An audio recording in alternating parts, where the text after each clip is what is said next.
Hello friends, तो इस video में हम बात करने वाले हैं कंपनी यस बैंक के बारे में। यस बैंक एक ऐसी कंपनी है जो अपने इन्वेस्टर्स को बहुत ज़्यादा पेन दे चुकी है एंड ऐसे मेरे बहुत सारे फ्रेंड्स हैं, रिलेटिव्स हैं जो इस स्टॉक में फंस चुके हैं। तो इस वीडियो में देखेंगे कि अभी रिसेंटली जब Q3 में कंपनी ने यहाँ पे एक अच्छा रिजल्ट पोस्ट किया था, लग रहा था कि कंपनी फिर से अपने पैरों पे खड़ी हो रही है।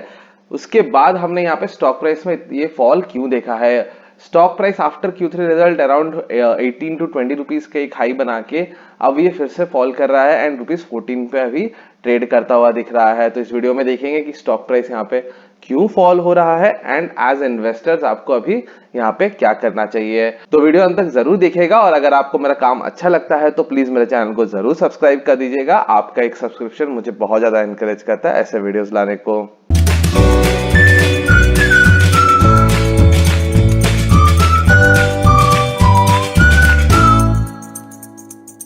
जैसे कि मैंने बताया, अगर मैं यस बैंक के यहाँ पे चार्ट पे नजर डालूं तो जनवरी में यहाँ पे 18 रुपीज के आसपास था ये स्टॉक यहाँ पे ट्रेड कर रहा था। उसके बाद ये हमें अभी पूरे लोएस्ट पॉइंट पे आता हुआ दिख रहा है 14.05, यानी 2021 का सबसे लोएस्ट प्राइस पे अभी ये ट्रेड करता हुआ दिख रहा है। तो ऐसा क्या है रीजन कि यहाँ पे यस बैंक फिर से यहाँ पे नीचे जाता हुआ दिख रहा है जब कंपनी के लिए यहाँ पे सब कुछ बेटर होता हुआ दिख रहा है। पहले हम बात करते हैं Q4 के अपडेट के बारे में जो कंपनी ने अभी कुछ ही दिन पहले जारी किया था, जो कि एक मैंडेट है सेबी का। लोन्स एंड एडवांसेस में कंपनी ने यहाँ पे क्वार्टर ऑन क्वार्टर के ग्रोथ दिखाया है 1.8%, ईयर ऑन ईयर ये 0.8% से बढ़ता हुआ दिख रहा है। ग्रॉस रिटेल डिस्बर्समेंट, जिसमें से रिटेल डिस्बर्समेंट कितना बढ़ता हुआ दिख रहा है, क्वार्टर ऑन क्वार्टर ये 4.8% से बढ़ रहा है, ईयर ईयर देखे तो ये 154% से बढ़ता हुआ दिख रहा है। अगर रिटेल डिस्बर्समेंट होता है तो कंपनी के लिए फायदा होता है कि यहाँ पे रिस्क थोड़े से कम होते हैं। अगर मैं डिपॉजिट्स का बात करूं तो डिपॉजिट्स भी यहाँ पे क्वार्टर ऑन क्वार्टर 11.4% से बढ़ रहा है, ईयर ऑन ईयर यहाँ पे 54.7% से बढ़ता हुआ दिख रहा है। तो ओवरऑल देखें तो नंबर्स यहाँ पे मुझे ठीक ठाक लग रहे हैं in terms of loans and advances and deposits. And अगर मैं रिटेल का भी देखूं तो रिटेल का भी यहाँ पे परसेंटेज बढ़ता हुआ दिख रहा है। अगर मैं सीडीज के बारे में बात करूं तो ये क्वार्टर ऑन क्वार्टर 6.7% से घट रहा है, ईयर ऑन ईयर ये 0.6% से घट रहा है। अगर कासा के बारे में बात करें तो कासा यहाँ पे क्वार्टर ऑन क्वार्टर 12.2% से बढ़ रहा है, ईयर ऑन ईयर देखें तो ये 52% से बढ़ता हुआ दिख रहा है। अगर बात करूं कासा रेशियो का तो कासा रेशियो रहा 27.3% का। लास्ट क्वार्टर ये नंबर 27.4% पे था एंड लास्ट ईयर ये नंबर 28.5% पे था। यानी इनके जो डिपॉजिट्स हैं ये current account and savings account में बहुत कम है। ये नंबर्स यहाँ पे मोस्ट ऑफ द कंपनीज के लिए यहाँ पे 45 to 55% के बीच में देखते हैं। HDFC बैंक के लिए ये 48% के आसपास है, IDFC फर्स्ट बैंक का ये 50 के अबव है, कोटक महिंद्रा बैंक के लिए भी 50 के अबव है। ये नंबर यहाँ पे बहुत कम आता हुआ दिखता है। कासा रेशियो का ये मतलब होता है कितना अमाउंट ऑफ डिपॉजिट आपके current account and savings account में है। जितना deposit current account and savings account में होगा या आपका जो कॉस्ट ऑफ डिपॉजिट्स आपके लिए कम होंगे, यानी कॉस्ट ऑफ रेजिंग मनी आपके लिए यहाँ पे कम होगा। तो अगर मैं क्रेडिट टू डिपॉजिट रेशियो की बात करूं तो ये अभी 106% पे आता हुआ दिख रहा है। लास्ट क्वार्टर 116% पे था एंड लास्ट ईयर ये 162% पे था। अगेन ये नंबर 100 से कम होना चाहिए, बिटवीन 82% to 90% यहाँ पे एक अच्छा नंबर माना जाता है। क्रेडिट टू डिपॉजिट रेशियो का मतलब होता है कि कंपनी ने जितना भी क्रेडिट दिया है, जितने भी एडवांसेस दिए हैं, वो उनके जितना डिपॉजिट है उससे ज्यादा है, जो कि एक अच्छी बात नहीं है। तो वो नंबर यहाँ पे 80 to 90% के बीच में एक आइडियल नंबर माना जाता है। ये नंबर यहाँ पे ज्यादा भी जरूर है, लेकिन अभी अगर देखें तो ये नंबर यहाँ पे घटता हुआ जरूर दिख रहा है। लिक्विड कवरेज रेशियो, ये नंबर आपको बताता है कि कंपनी के पास कितना लिक्विडिटी है, कि अगर कल को कोई खराब सर्कमस्टेंसेस आता है तो वो अपने आप को कैसे संभाल पाएगी। ये नंबर भी अगर हम देखें तो ये नंबर भी यहाँ पे इंप्रूव होता हुआ दिख रहा है। अगर हम देखें 122.7% पे है। ये अगर मैं लास्ट ईयर के बारे में बात करूं तो अराउंड 120% का था एंड लास्ट ईयर में देखें तो ये 37 पे था, माफ कीजिएगा, लास्ट क्वार्टर ये 120% पे था एंड लास्ट ईयर ये 37% पे था। तो यहाँ पे भी हम एक इंप्रूवमेंट देख रहे हैं। तो ऐसा क्या है जो इन्वेस्टर्स को यहाँ पे यानी खटक रहा है, क्यों यहाँ पे हम प्राइस में यहाँ पे फॉल देख रहे हैं। जो इसका सबसे बड़ा रीजन है ये है कि जो एनपीएस है यहाँ पे इस क्वार्टर से कंपनी अपना एनपीएस यहाँ पे दिखाने वाली है। अगर आपको पता होगा लास्ट कुछ क्वार्टर्स में कोविड रिलेटेड एनपीएस जो है उसको सुप्रीम कोर्ट ने कहा था कि उसको बुक्स में नहीं दिखाने के लिए, रिजल्ट्स में नहीं बताने के लिए, फिर भी सारे बैंक्स प्रो फॉर्मा एनपीएस यहाँ पे बता रही थी। लेकिन अगर मैं येस बैंक की बात करूं तो येस बैंक यहाँ पे प्रो फॉर्मा जो एनपीएस है वो यहाँ पे नहीं डिक्लेयर कर रहे थे।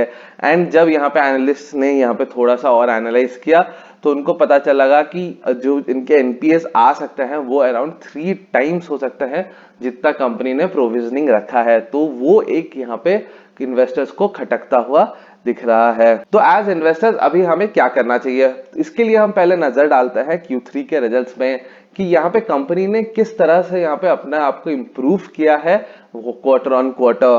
पहले हम देखते हैं, अगर यस बैंक के Q3 FY21 के अगर मैं रिजल्ट्स देखूं तो वहां पे हमने जो नेट इंटरेस्ट इनकम है वहां पे बहुत अच्छा इंक्रीज देखा था, ईयर ऑन ईयर 141% से बढ़ा था। एंड क्वार्टर ऑन क्वार्टर भी हमने एक रोबस्ट इंक्रीज देखा था अराउंड 30%।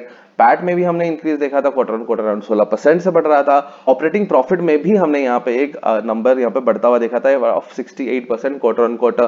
पैट भी बहुत क्वार्टर्स के बाद यहाँ पे हमें पॉजिटिव में दिखा था। तो ओवरऑल रिजल्ट्स देखे तो रिजल्ट्स यहाँ पे बहुत बेटर आता हुआ दिख रहा था, जो कि लास्ट कुछ क्वार्टर्स में हमने देखा था कि रिजल्ट्स बहुत ही खराब आ रहे थे। अगर मैं कंपनी के कैपिटल एडिक्वेसी रेशियो ये बताता है कि कंपनी के पास कितना कैपिटल है, कोई भी अगर नेगेटिव सर्कमस्टेंसेस आते हैं तो उसको संभालने के लिए कंपनी के पास कितना कैपिटल है। आरबीआई का जो मैंडेट है ये 8% का होना चाहिए, जरूरी है होता है, लेकिन यहाँ पे अगर हम देखें तो कंपनी जून 20 में ये 8.6% पे था, मार्च 20 में 8.5% पे था, लेकिन फ्रॉम सितंबर 20 में हम देख सकते हैं कि नंबर यहाँ पे बहुत ज्यादा इंप्रूव हो गया है। एंड कैपिटल एडिक्वेसी रेशियो यहाँ पे 19.9% सितंबर 2020 पे था एंड दिसंबर 2020 में 19.4% पे था। यानी जो कैपिटल है कंपनी के पास अभी बहुत अच्छा है। अगर कुछ भी खराब सर्कमस्टेंसेस आते हैं, बहुत सारे एनपीएस आते हैं, तो कंपनी अपने आप को यहाँ पे संभाल सकती है।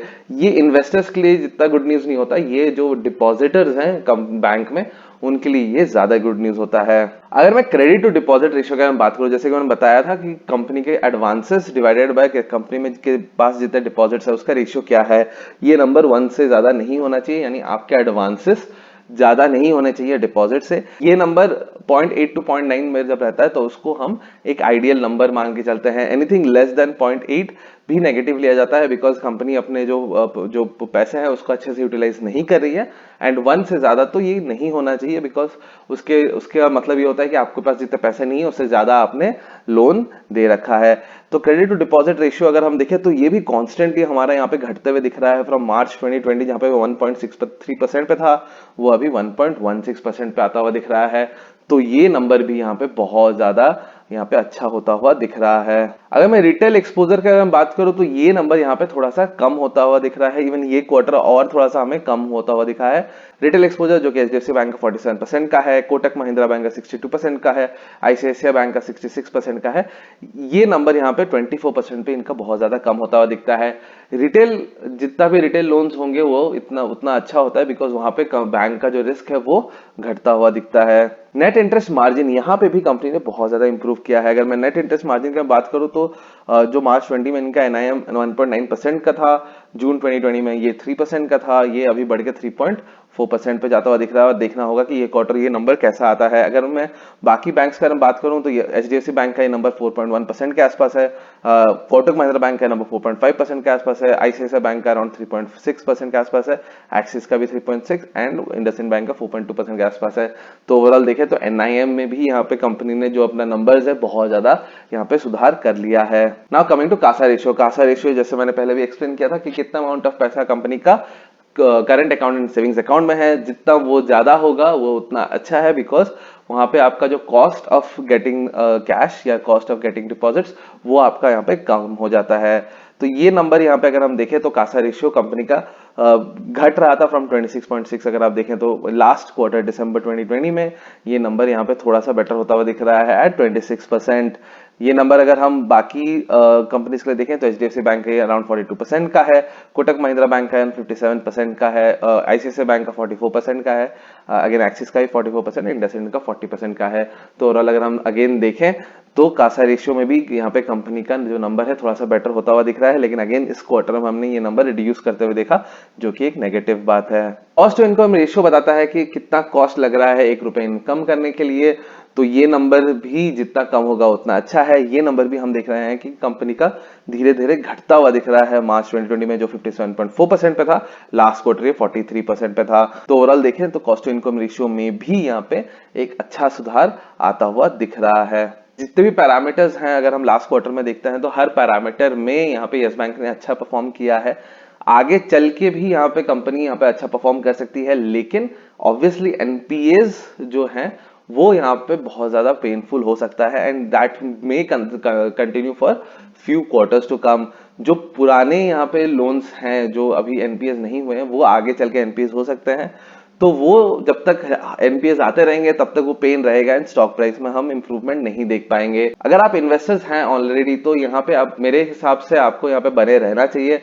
कंपनी धीरे धीरे यहाँ पे अपने पैरों पे खड़ी जरूर होगी एंड स्लोली एंड स्टेडीली इसका स्टॉक प्राइस यहाँ पे बढ़ सकता है। डाउन साइड तो एटलीस्ट मेरे को लिमिटेड लगता है कि इससे ज्यादा डाउन और नहीं जाएगी कंपनी।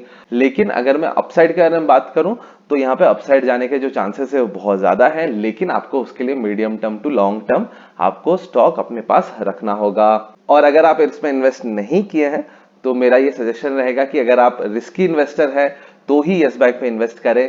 अगर आप रिस्की इन्वेस्टर नहीं है and moderate to conservative investor है तो अब मेरा ये रिक्वेस्ट रहेगा कि आप ये स्टॉक से दूर रहे, लेकिन आप इनके जो फैक्टर्स हैं उनके जो रिजल्ट्स है उसको मॉनिटर करते रहे एंड पता नहीं मे बी कल को हम यहाँ पे ये कंपनी को एक मल्टी बैगर बनता हुआ देख सकते हैं।